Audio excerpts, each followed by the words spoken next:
হাতে খড়ি দিয়ে যদি ঝোলাতে হয় তাহলে মমতা বন্দ্যোপাধ্যায়কে নিজের ঢোকটা দিতে হবে, কারণ মমতা বন্দ্যোপাধ্যায় কাউকে ভয় পায় না।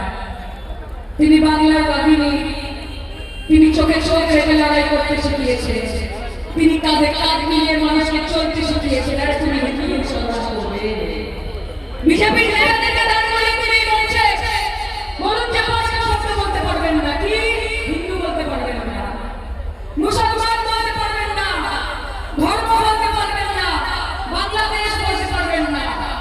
বলুন তো তারপরে একটা ভাষা দিতে দেখি কতক্ষণ কথা বলতে পারে। তুমি উন্নয়ন নিয়ে কথা বলবে না, তুমি কটা স্কুল হলে সেটা নিয়ে কথা বলবে না, তুমি কটা কলেজ হলে সেটা নিয়ে কথা বলবে না, কটা বেকার যুবক চাকরি হলে সেটা নিয়ে কথা বলবে না, তুমি শুধু হিন্দু মুসলমান করবে। আরে এই দেশ যতটা হিন্দুদের, আমার হিন্দু ভাই বোনেরা বলে যে এই দেশ ততটাই ভারতীয় মুসলমানদের।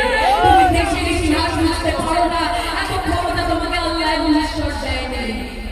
কে আজ जो साहिब मसमस है वो कल नहीं होंगे, कि आज जो साहिब मसमस है वो कल नहीं होंगे, किराएदार है सभी यहाँ किसी का सियासी मकान के लिए, कभी कानून शामिल है यहाँ की मिट्टी में किसी के बाप का हिंदुस्तान जिंदाबाद।